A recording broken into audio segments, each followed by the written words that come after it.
Hello, everyone. Welcome to The Current. This is the North Central Water Network's Speed Networking webinar series. My name is Rebecca Power. I am based at the University of Wisconsin, and I'm so happy that we have you all here today.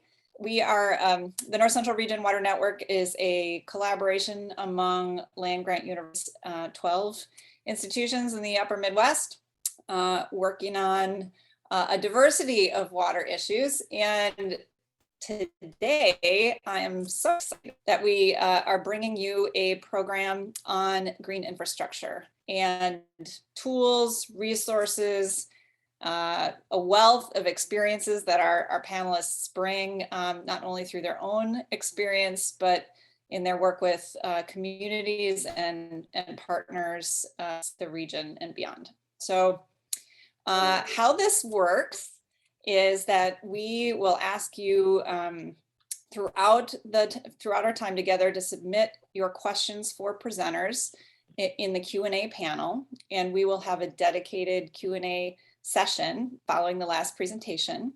And that Q&A panel can be found in the Q&A icon at the bottom of your webinar screen. If you are experiencing technical issues or have questions about the North Central Region Water Network or The Current, you can use the chat feature. So Q&A for questions for our presenters, chat for other things. And that is, the chat is at the chat icon, also should be also at the bottom of your webinar screen. If you're having audio issues, there is a phone-in option, and you can access that phone-in option by clicking the up arrow on the mute icon and clicking switch phone to audio. We are recording this session, and it will be available at a not too later date soon at northcentralwater.org. So we encourage you to share, go back and review or share the presentation with others that you think might be interested and were not able to attend today. You can also subscribe to our listserv at that link at the bottom of my screen. So with that, let me introduce our briefly here so we can get on to their presentation. So part of what we do, why we call it a speed networking webinar series, is to introduce you to human capital resources, the people that we have in the region doing great work. So our first presenter is Connolly. She's Director of Green Infrastructure, the Green Infrastructure Leadership Exchange. And she's going to be giving us an overview of what that exchange does and what, I think what that exchange has learned over time. Zhang is the Research Program Manager on Integrated Water and Stormwater at the Water Research Foundation.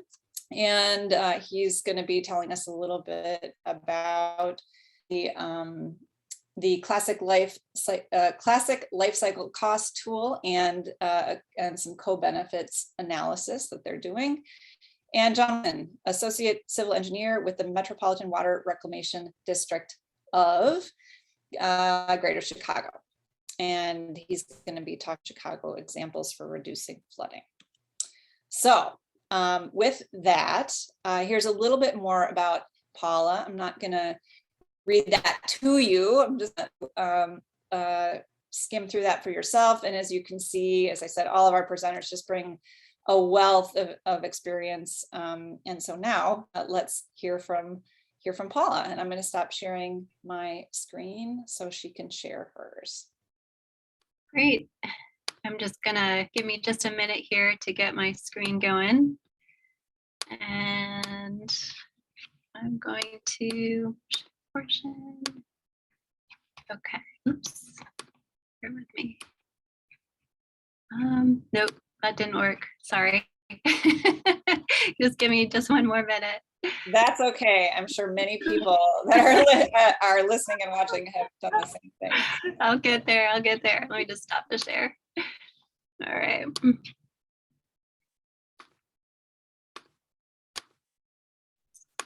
Okay. Well, welcome everyone. I'm really grateful to be here and grateful to be asked to present. I am the director of the Green Infrastructure Leadership Exchange. We are here, 1 second.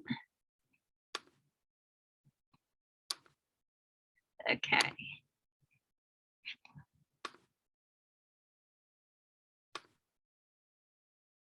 Oh, this isn't working. I'm sorry. Here, let me just do my best.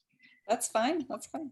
All right. We practiced right beforehand, and sometimes things just don't go the same way. Sometimes they don't work the way you want them to. Okay. Okay, that looks good. Is that okay? Okay. Yeah. Okay. Thanks. Sorry, y'all. Appreciate your patience.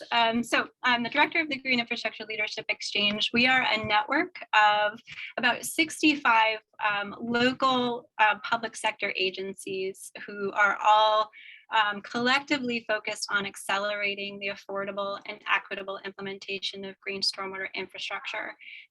John and his colleagues at MWRD are a member of ours, a really valued member. I've been asked to really speak today to some of the challenges that our members, so local practitioners, really experience beyond maybe what we normally talk about, which is more of the design focus or the hydrological challenges, which are super real and super important. But today I'm really going to focus on the challenges that live beyond that, what some of the softer side of these challenges are, and some of the solutions that our members have really started to discover in order to address them. So there's an endless supply of these kinds of challenges. So I'm just going to focus on 3 of them today, which I think are especially critical. So the first one I want to talk about is really centering community and community needs in green infrastructure work. So many of our members, our local practitioners, are in a place where they have timeline restrictions, budget restrictions, they have regulatory obligations, they're trying to get these practices in the ground, and they don't have huge community engagement budgets. And there's all perfectly logical reasons for why that exists, but oftentimes what happens, not always, but often that's a stew that leads to a situation where community doesn't always understand what these systems are. Sometimes these systems are perceived as as being in competition for a usable space. And sometimes that means that communities aren't super psyched about seeing these projects happening again.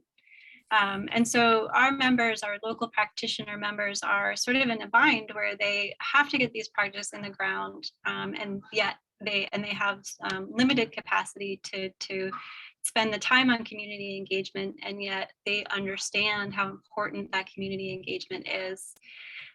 So some of what our local practitioners are doing, an example is City of Grand Rapids, is they are using foundation funding, and in the case of Grand Rapids, they've gone after public Partners for Places funding, which leverages both national funding with local community grant foundations. And this is not a long-term solution, but they're using this funding for them to be able to supplement their community engagement budgets and experiment with different methods and models of community engagement so they can learn the lessons on the foundation dime and then incorporate those more into operations once they've got that system down and they've got the practices down. So this is something that we're seeing again and again with communities that we're working with. At the collective level, so the sort of at the exchanges level, what we're really focusing on is bridging and bringing resources that focus on community engagement methods, adaptive management methods to our members to increase their capacity and access to knowledge and resources that address these things. Acknowledging that a decent program for green infrastructure is more than just technical skills. It has to involve leadership skills. It has to involve collaboration and building momentum towards a shared vision. The second challenge I wanted to speak to relates to funding and financing, which we often hear about. This particular element, though, that I want to focus on is financing and funding co-benefits of green infrastructure. And this applies in a couple of ways. If you're really centering your work in community and addressing community needs, oftentimes those community needs have nothing to do with water quality and water quantity. And so there's a misalignment sometimes between the projects that communities want to see and often the available funding that's there for green infrastructure. And so finding other sources of funding to leverage water revenues to build more comprehensive site-sensitive designs is something that a lot of our members are really focused on. Additionally, these projects are often bringing to bear more services than just water. They're bringing to bear public health benefits, heat island mitigation, air quality benefits. And so it stands to reason that public practitioners would want to see their costs leveraged with other sources of funding because of these additional benefits that are being brought to bear. At the local level, some things that we're starting to see to address this, the city of Atlanta is employing what's called a environmental impact bond. The environment to employ a lot of green infrastructure within the city of Atlanta, and the emphasis is not only on the water quality and flood reduction benefits, but also the other kinds of multi-benefits that are resulting from green infrastructure. The interesting thing about environmental impact bonds for me, this particular one is structured around a pay for performance model. What that basically means is that if the outcomes are better than expected, the investors get paid more, a better return. If the outcomes are less than expected, then the investors share in that risk and they get a lower return than they otherwise would. What's interesting to me is not so much the pay for success part of this, because I'm not convinced that that actually has a ton of impact on outcome, but it is structured so that the emphasis is on gathering the data and building a body of work around what is the benefit coming from these projects in order to show investors. But it's not just important for investors, it's important for the field and it's important for the city of Atlanta. So building that knowledge base up around co-benefits is a benefit of those kinds of more alternative experimental ways of paying for these things. Collectively, one of the things the exchange is doing is trying to just make sense of the various financing and funding sources that exist. There are ones that are tried and true, there are ones that are more experimental. On our website, you'll find a resource called the Funding and Financing Guide that we put together a couple years ago, which just tries to make sense of them all. Which ones are public sources, which ones are private, which ones are being employed where, what are they intending to do, what's different about them, what are the pros and cons of using them.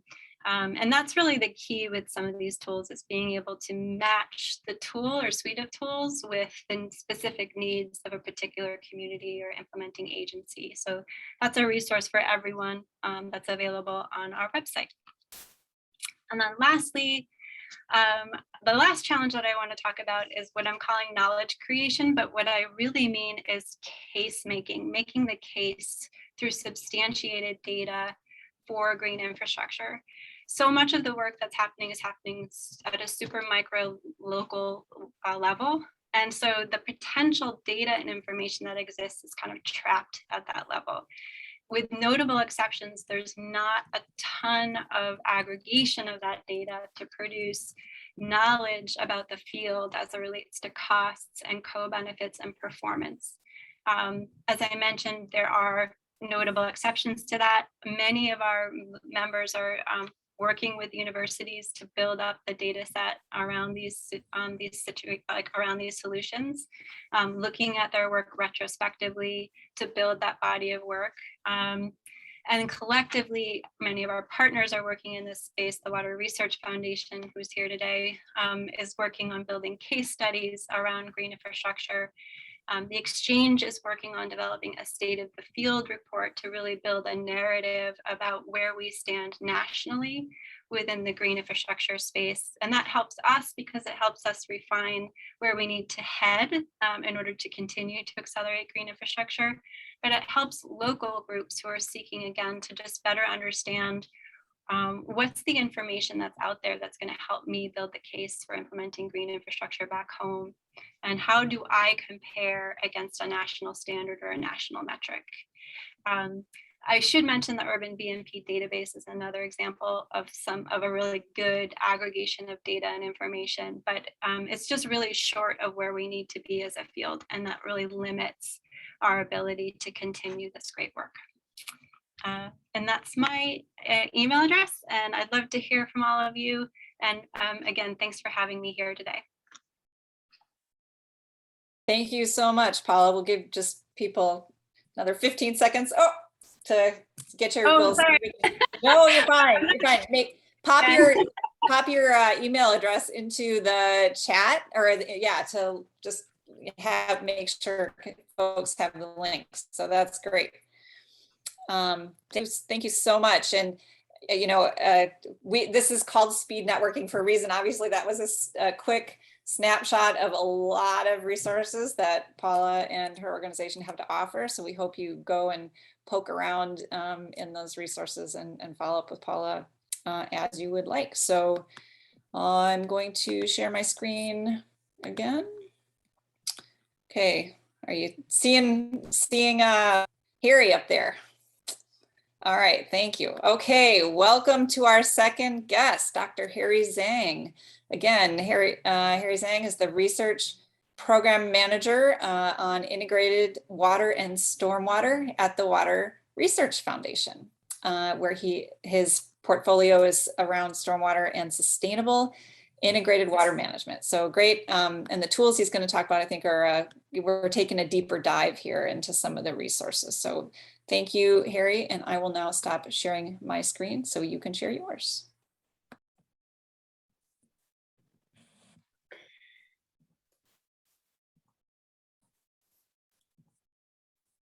Okay, thank you, Rebecca. Thank you, Paula, for your presentation. I think as you can hear from Paula, there's a various challenges. So I'm hoping in my 10 minutes, I think I give you a little bit, share some little bit experience from our work from Research Foundation, and some of the things you can carry back to your application. So I'm going to focus on sort of called a classic life cycle cost tool, and also a co-benefit analysis, which is another tool parallel with a classic effort. So, so you wonder what is the acronym? So let's spell it out. I think so. What is classic? So classic stands for Community-Enabled Life Cycle Analysis of Stormwater Infrastructure Costs. So what kind of tool is that? So you can think about this as a the screening to utilize life cycle cost framework to supporting your stormwater infrastructure decision. And then you can have a combination of the green and then gray infrastructure, and also hybrid green and gray. So the latest status, really the classic tool is part of the EPA green infrastructure modeling toolkit now. So I want to, before I get into some of the detail, I want to thank you for the support from EPA Office of Research Development. This is like a $2 million 5-year effort, and also the matching fund from the Water Research Foundation, and also the team member, Colorado State University, University of Maryland, Wichita State University, and University of Utah, and other national partners. So for each of the two, we have a decision question. So two is trying to help the decision maker to solve some of the problem. So you ask yourself, so what are the decision questions Classic tool can solve? So here's a sort of a 3 or maybe example ones for you to get a better sense on the classic tool. First one, if you have where's a scenario stormwater infrastructure, you want to compare in terms of a life cycle cost, or the performance, and also co-benefits. This actually, Paula just mentioned, this is the challenges. So if you have a tool can have all the three things together under one suite. So the classic tool are sort of trying to hit that. Second, really, for the green and green infrastructure, if you want to evaluate both land use and climate change impact within your this kind of a set of the situation, can you really evaluate that? And also the maintenance is and the long-term cost, especially for green infrastructure, has been a potential challenge in many municipalities. So can you really do something, do some evaluation on that? So so this is a sort of, I put some link here, later on, you can click link to check in the details. Just using one slide to give you a sort of summary what the classic life cycle cost can do. So basically they can handle a couple of things in here, go back to the challenge I think Paula laid out. So they can handle life cycle costs, they can quantify the co-benefits, and also they can sort of evaluate your performance, both in terms of hydrological performance and also pollutant loading or water quality performance here. I'll just save some of the details in case you have questions later on. Maybe we'll go back to this one. Yeah. So in the next couple of slides, I just want to give you sort of a real feeling. I'm putting some screenshot here, so you can sort of visualize how the tool look like. I think we have tons of the material. Maybe you can go look into yourself later. So this is in a sense that this is a web-based tool. So so think about some other things. There's web-based. You can use access it from anywhere. And then this is like a GIS interface. So think about something you can delineate the watershed, and then you can once you have data, and then you can use this tool. And then this tool also have some default functions. So within a couple of clicks, you can sort of generate some of the actually quote unquote project. Yeah. So here's a sort of in summary of the key steps, I think, for the classic tool. You select a study area, like a watershed, suburban, sub-watershed, or some of the municipality with a political boundary. And then you need a precipitation data to run, let the model run, drive the data. So you select the climate data. And also, if you don't have a site-specific data, the tool allows you to pick some of the default data. And then for your specific community, you're building certain scenarios by picking, a combination with the BMP, green and green infrastructure. And then also, in order to run the co-benefit, I think we ask a user to select what are the most important factor in terms of co-benefits, so you can do that.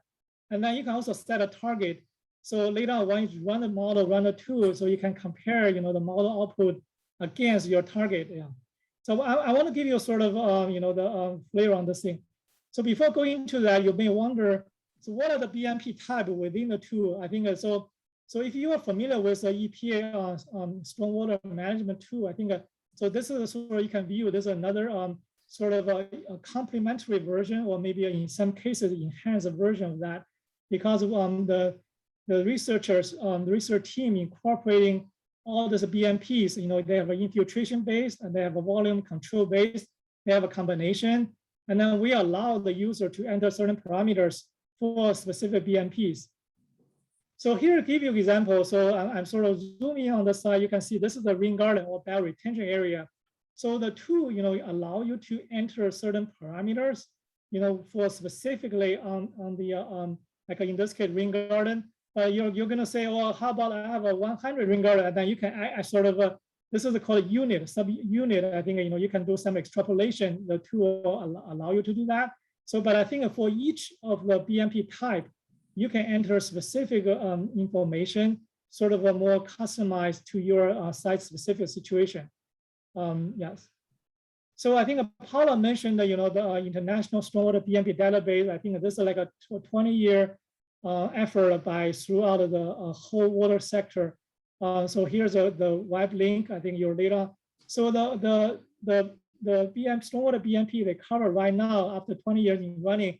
They cover both urban part and also agricultural part, and also they have a stream restoration in some cases review as the BMP. Not only that, I think they connecting with urban stormwater quality database. So this is a database I think originally created by University of Alabama. I think Dr. Pitt, I think Professor Pitt, I think he retired, and he contacted the research foundation and also product team, so make some connection with the International Stormwater BMP database. So and also Paula mentioned a sort of you care BMP not only on the performance, you also care about the cost part of it. So through this life cycle cost effort, the research foundation and the research team was able to generating this urban BMP operation maintenance cost database. So there's some data in it. I think, like Paula said, always, we want to have more data in it. One of the challenge, I think, that within our industry is really we have to standardize, how people reporting the cost data, operation maintenance, so we can compare apple to apple. So collaborating with the AICE, and then we publish a sort of this kind of a cost tracking protocol or recommended protocol. So later on, people can use this protocol and enter the data. Think about 10 years from now or even 20 years from now, we have more data people can learn from each other, can compare to each other. So back to the classical tool. So you have 3 pieces here. Core piece of performance, both hydrological and water quality, and also life cycle cost. And then you have each different matrix of life cycle cost, and also the co-benefit. So how do they see 3 pieces molding together? Without getting into detail, I want to show you this is sort of an interface of a slide. I think a sort of an output from the classical tool. So after you enter the information, even using some of the default combination, default data or yours, or site-specific data. So the tool will allow you generating 3 category information. They can generate hydrological performance, and in some cases, water quality, pollutant loading. And also they give you sort of life cycle cost in terms of dollar. And then they can break down by, depending on data, the information you enter, they can break down by cost, by construction cost, maintenance, and also, rehabilitation cost, I think. And also co-benefit. In the co-benefit, I think this one is a more numerical score. Sort of, you compare with a baseline situation and then let so they're using this dial, I guess. So maybe you're starting with in the sort of red zone, and then you're moving, making progress, getting toward to the yellow zone, and then all the way to the green zone. I think we want to promoting sort of people, once you do more work, I think you can track your performance at your municipality.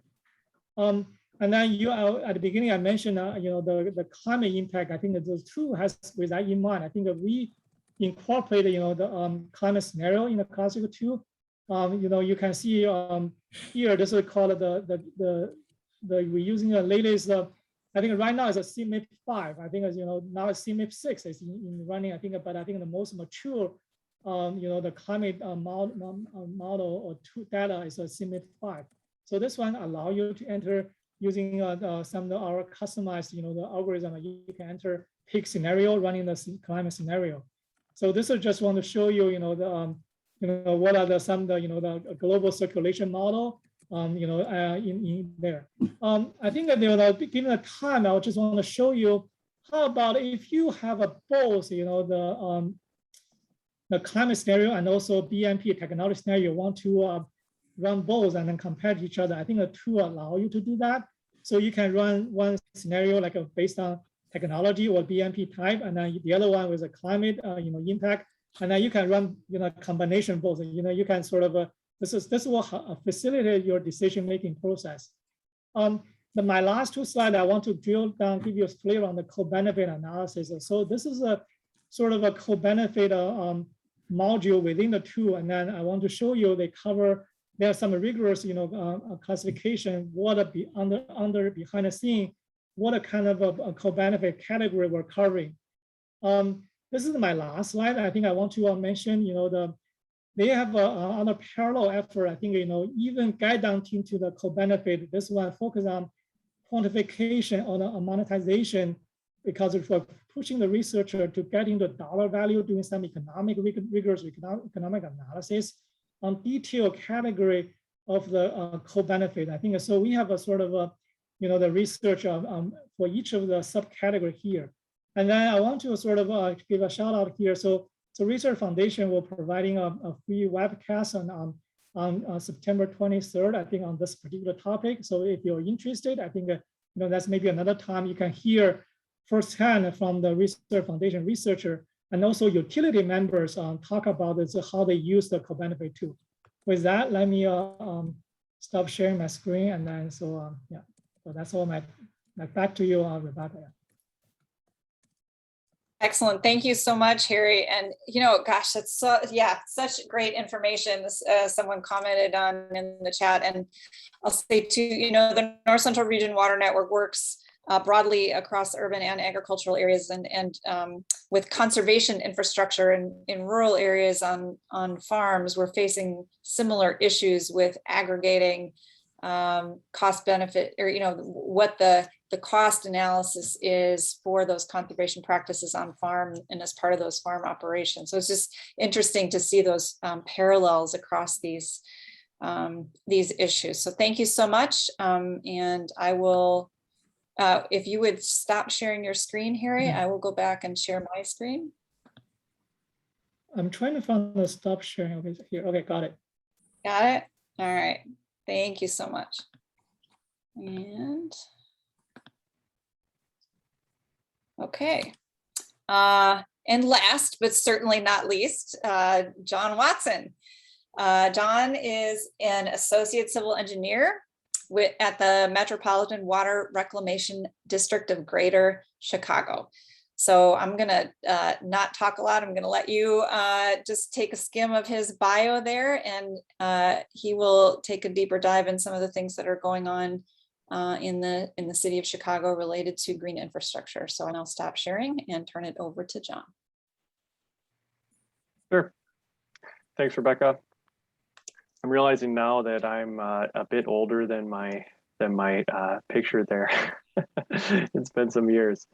My name is John Watson. I'm with the Metropolitan Water Reclamation District of Greater Chicago, here to tell you about our Green Stormwater Infrastructure Partnership Opportunity Program. So every year, the MWRD seeks to partner with local municipalities and public agencies to install green stormwater infrastructure to reduce the effects of flooding. In this presentation, the MWRD's GI Partnership Program will be highlighted and explained in detail. And I'll tell you about the program since 2017. And if we have time, even some example projects at the end. So as a summary of the presentation, we'll go over some of the past projects, project partnerships, and our call for projects this year. It just closed, but you'll have all these tips for next year for applying, and people that are thinking about setting up their own green stormwater infrastructure programs will be interested to learn about how we do ours. I'll talk about how we do project prioritization, how we choose which projects to go forward with, and we actually don't do a return on investment. Instead, we try to quantify the project benefits because not all of the benefits are financial. So I'll go into some different options for funding options in addition to us, and with as much time as we have left, I'll go through a few projects. So this is our webpage. I'll post here in the chat our webpage as well for green stormwater infrastructure, but it all starts at mwrd.org, and you can find out more about our program there and see pictures, example projects, etc. Last year, we selected 16 green stormwater infrastructure projects to be part of our partnership program. You can see the emphasis on cost effectiveness, structures benefited from reduced flooding, and design retention capacity, which is a measure of the volume of stormwater held back from the local flooding sources, from local flooding sources during those extreme storms that we're all seeing.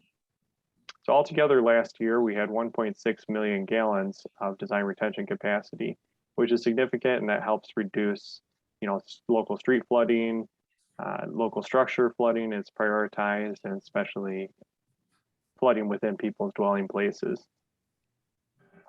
So in 2021, we just closed our applications last week, and we had 35, which is a good number for us. And we're about to select them. We're going through them now. A lot of interesting, innovative projects, and so we're in a neat place to be. And I think most public agencies had their budgets a little bit cut as a result of COVID-19, and so that's where we're at now. But we're still planning on going forward with a good number of them.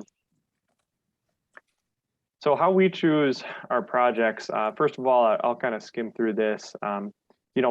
We only are able to fund legislatively the projects within Cook County. And that's pretty much our district corporate limits. And then we try to prioritize the projects that are zeroing in on a local stormwater problem. You know, there's the argument that you can take water out of the combined sewer system, and yes, of course, that's true. But we like to have that directly affect and, to some degree, alleviate a local flooding issue. Sometimes you need, in conjunction, also a larger green infrastructure project, but in some cases, the green stormwater infrastructure project can solve most of it on its own. And we also check to see if they're in compliance with our watershed management ordinance and the inflow and infiltration control plan. So this is a way to help our, since we're over Cook County, there are over 160 municipalities here, and we have different programs to try to reduce like inflow into the sewers. That's not stormwater related. It's just like the leaky pipe.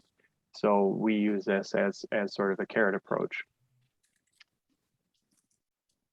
So, and then most of our projects are set up through intergovernmental agreement.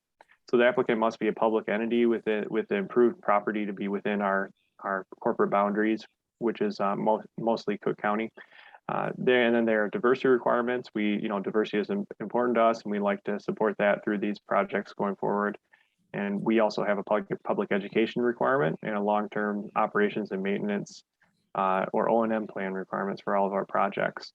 So we have, we realize that those things are important, and when people are originating the project is a good time for them to think about them and to incorporate them into their plans. So next part that will be most important, I think, to all of you is our primary selection criteria. So we're looking for cost-effective projects. So dollars requested per gallon to be used in terms of our funding. So that's where a local match makes the project look better because the dollars requested is smaller. And also the other thing you can do is store more gallons back from combined sewer systems, from separate storm systems that overflow frequently. We're really trying to zero in on those exact flooding concerns. And then also dollars per structure benefited by the project. So to find this, you can do a small, simple model, a swim model, or even there are a variety of different modeling techniques you can use, or you can just use a 1/4 mile radius. And then the project time frame, we're trying to look more and more for projects that are closer to getting ready out the door, called shovel-ready projects. So those have the advantage that they can be constructed within a calendar year of selection. Or if they're not quite that far along, then we do, the advantage of that is that we do have some more input in how the project is designed, and there's still time to change some things around in terms of overall plans. And so if we do that, we want to try to do more of a smaller scale project that can still be built, because the goal of it is to have time effective solutions to flooding. And then the other factors that we look at are the flooding frequency and severity. Combined sewer areas get an advantage because we want to reduce combined sewer overflows as much as possible. The total cost of the project is important, of course. Is it fundable overall? And then the median income of the area. We do prioritize less able communities, less privileged communities with in terms of income. And and then we also green stormwater infrastructure maintenance, I think, is an issue for almost everybody, and everybody has some strategies to address it, but we still want to come at it with the best that we can. So we have some questions on, well, how are you planning on maintaining this? What sort of staff do you have? Do you have budget for it already? Is it budgeted year after year? And would you have to buy equipment, or do you have the right equipment to maintain it now? And oftentimes this can be for the less privileged communities, this can be obtained through some sort of a cost sharing agreement like we have now in the south suburbs. So they all are part of this cost sharing agreement, and together they have a smaller unit cost to maintain their green stormwater infrastructure in their communities. We also like to have our projects be highly visible and educational. So we have like we install educational signs and plaques on our projects, and if it's in a high visibility area, then that's all the better. And then we do look at previous recipients of our funding. So we try to spread it around basically with this. So although we do appreciate our good partners, we won't return to them every single year. It'll be a few years down the road. And so we put all these into a matrix, and we have our top scoring projects from there. So I mentioned cost sharing a lot, and that is important to us because we want to make sure that it's really an important project to the community we're working with, and that they're willing to put some skin in the game. So for our public entities, we go through local matching agreements and arrangements. So applicants are encouraged to request our funding and also some contribution from their own. So our projects have ranged anywhere from 20,000 to 650,000, with an average around 283,000 per project. But that really depends on the individual project's benefits, the number of overall projects submitted, and our annual funding allocation for that program. So we are looking for partnerships that have community support, and ask the applicants indicate their level of investment in the project. Typically, we're looking for a 50-50 split, but that is really subject to many of the criteria that I've discussed above. So, this dollars per gallon is important too, and I could give a whole nother lecture on, design retention capacity. So if you're interested in that, go ahead and email me. And then I was asked to compile some different cost share, funding options for this webinar in particular. So, we have, so there's also, these are some different options, and almost always it's a cost share. So together, you put together these pieces to come out with the total amount for the project. So, that local match I was talking about, this is often budgeted ahead of time, a few years ahead of time, and then saved up incrementally and planned ahead as a part of a capital improvement project or a capital improvement plan, or another special, sort of account for that sort of work. Also, a really good opportunity that I would urge you for if you're involved in a municipality is a stormwater utility. So Metropolitan Planning Council put out a really good guidance document about this, written by Norbeck, and it's been implemented in quite a few municipalities in Illinois. It's a legal framework to collect stormwater fees and directly apply them to stormwater projects, as opposed to it being part of a larger budget and then maybe it being allocated somewhere else. So this has worked really well, and there's always a funding stream for those stormwater projects. And because you can base it on directly connected impervious area, other factors that tie the amount of runoff coming off of someone's property to the solution for all that additional runoff. Of course, there's also always grants. IGIG is, every year they have an IEPA section 9, water quality grants. HUD has some grants. Cook County Disaster Relief. They have some money still left on that. Army Corps of Engineers always has some funding for local, like this urban flooding issue, where it's not traditionally they've always funded riverine flooding, but now they're also funding this sort of urban flooding zone that it's not next to a river, but it can't get to the river.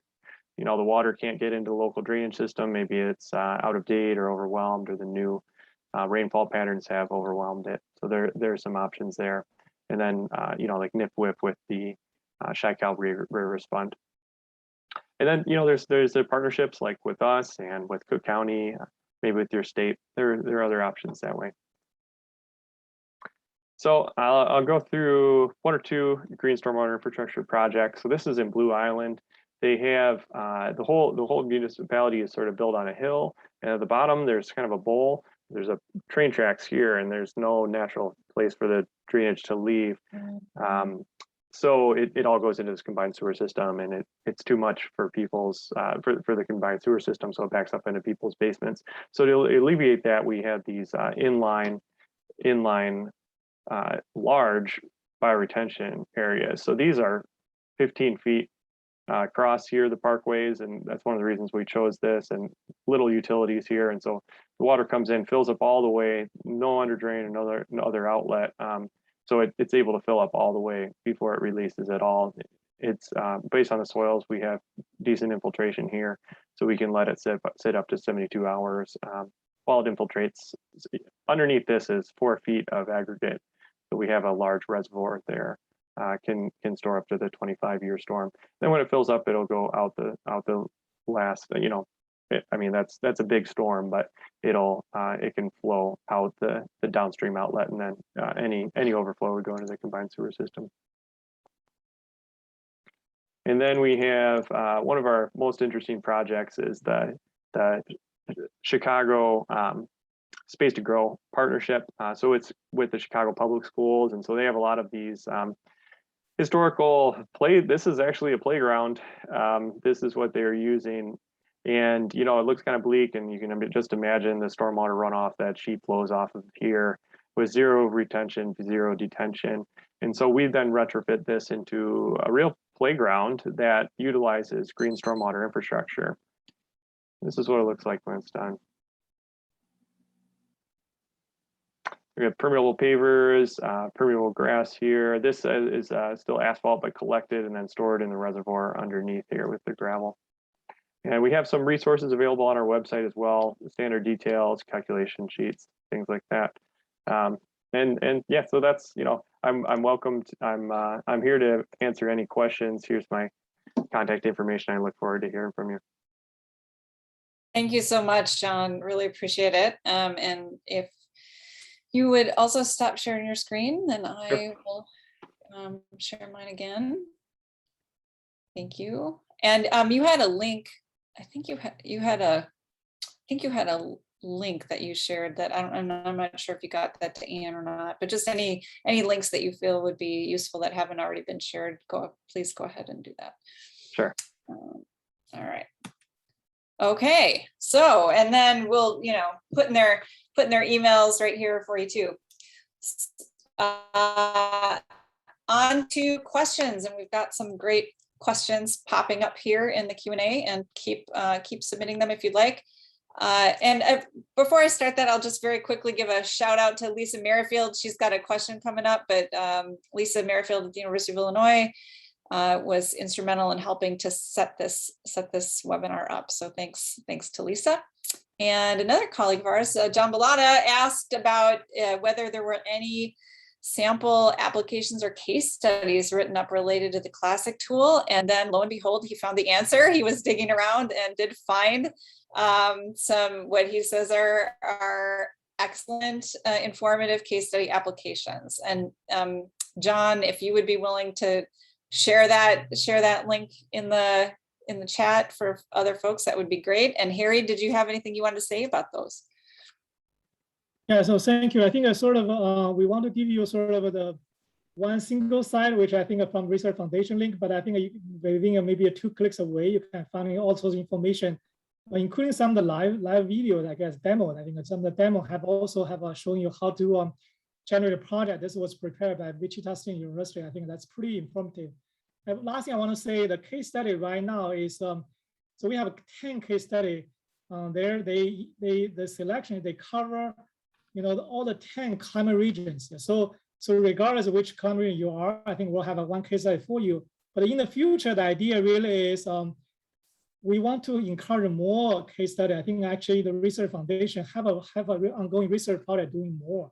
But I think if you are, you want to do more, and then you want to through the case study, you want to publish any of your case study. I think that's very encouraging. Yeah, that's really want to create some sort of a, the tool is no use until you really use it, I guess. So I think that's why we'll hand over that to public domain tool for you. This is under EPA Green Infrastructure Toolkit now. So just use it, I guess. So we'll feel excited, I think, when people use it. So. Great, thank you, Harry. Okay, and John, next question is from John. John asks, if you were hoping to encourage, this is a bottom line question, I think, if you're hoping to encourage public entities of various sorts to consider or install green infrastructure, how would you do it? And what do you find most compelling, or when you're making the case, what do you find your public entities think is most compelling about green infrastructure? And that's for everybody who would ever like to start.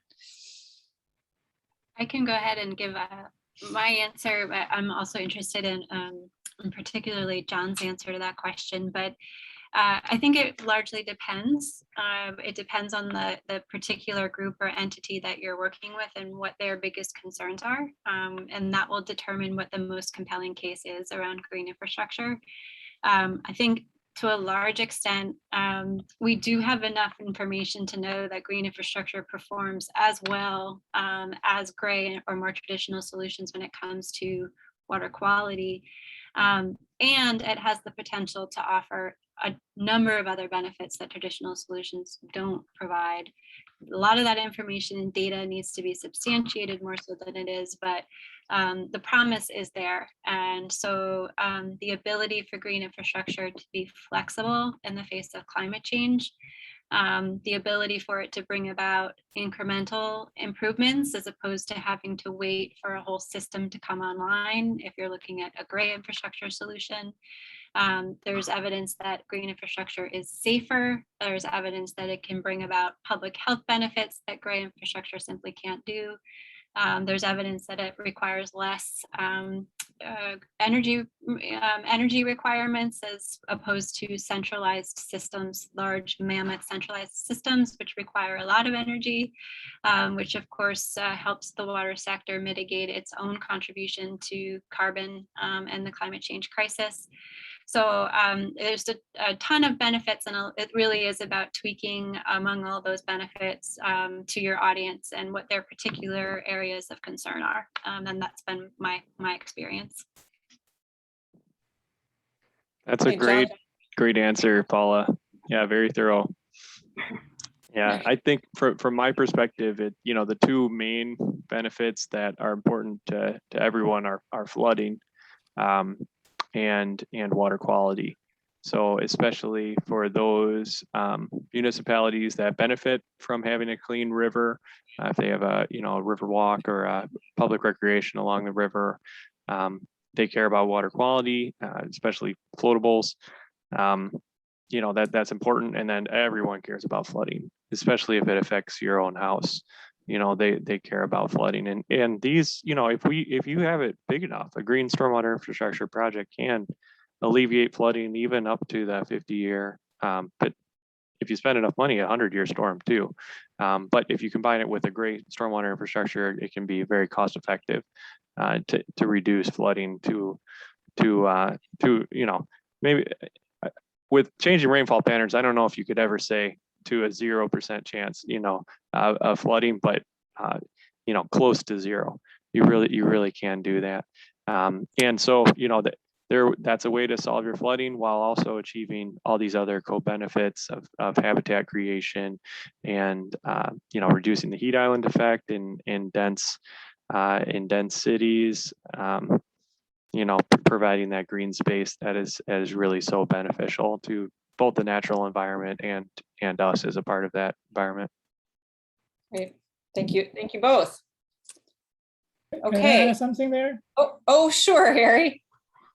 So I think I just want to echo, I think what Paula John said. I think the one of the things in my presentation on the co-benefit analysis quantification, the genesis actually really what the Paula and John said. I think about we want to, from applied research perspective, we want to justify showing some of the rigorous economic analysis. So I think there's economics underneath that. I think by the time the classical case study, there's a couple of them I think are already drilled into that. I think like a Foucault study. I think they talk about that. There's a one we need to pose. I think in Philadelphia.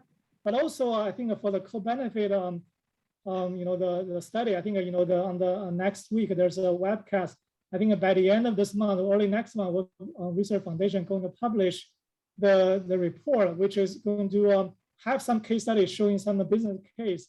I think the key message really is, the incremental benefit, I think, over the incremental cost for green infrastructure, you can show rigorous way is like in the ratio, like a 2-to-1 or something.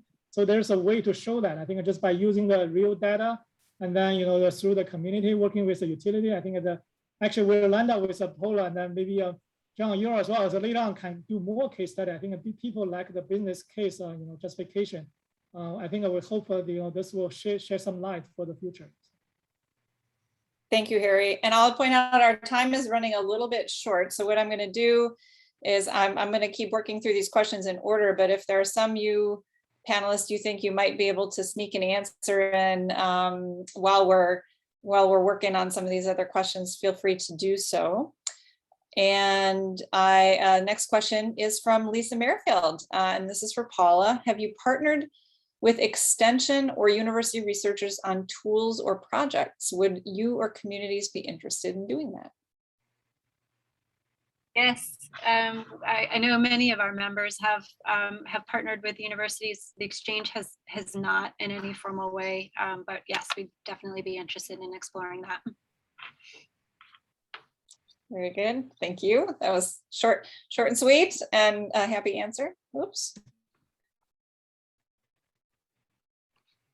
Sorry about that. All right, Deborah asks, Paula, you mentioned competing for community space. She said, see a community thinking it's best to put a pipe in a creek instead of more green infrastructure, or to pipe a creek. This can be by a commercial district. Is this what you mean, or are there other examples of competing for community space? Yeah, I think that's an interesting example of it. I think it can come up. We've seen it come up. I live in Philadelphia and used to work for the city in Philly, doing this work. It came up a lot with the Parks Department and the Water Department. The Water Department wanting to use a particular park area for the purposes of stormwater management, and the Parks Department wanting to use it for particular recreational use. And so it kind of is contextual, but that came up an awful lot, that there being competing uses or different visions for what a space really could be. Ideally, if you do it right, it can be both. Thank you. And John, is MWRD funded entirely by taxpayers, or do you seek external funding for your grants as well? Yeah, we certainly accept and seek external funding. We use a lot of state revolving funds, IEPA, U.S. Army Corps of Engineering funding, things like that. But if you're interested in, if you have some other funding sources, I'd be interested in those too. Okay, thank you. Michael asked, so are you doing anything to prevent the sanitation department from dumping raw waste into Lake Michigan whenever they get heavy rain? What's your role in that, John? Well, yeah, green infrastructure is one of the solutions. So if we keep that out of the combined sewer system, then it doesn't overflow as often. Also, the tunnel and reservoir plan, which is one of, it's an award-winning project from ASCE. So we've been working on that since the 80s, and that's a series of large tunnels and gigantic reservoirs throughout the city and the river system, and that holds that sewage instead of going into Lake Michigan. We hold it there, and then we slowly pump it back through our plants and clean it. Okay, thank you, John. Connie, Harry is typing an answer to your questions, so I'm gonna not do that one live. And Lisa asks, we are having trouble with schools maintaining green infrastructure. Any suggestions for maintenance plans for schools? Yeah, go ahead and email me. Yeah, I'd be happy to share that. Same with Lynn, I can share my last slide. Go ahead and email me. Great, thank you. Okay, so, and forgive me for, it's lots of great questions. we will see if we can harvest these questions, and maybe our panelists would be so kind to be able to answer them. And particularly if you all would be to put an email address in there so we can have your contact information to make sure those questions are answered for you. And I'm gonna move to the last slide here and just thank you all for participating.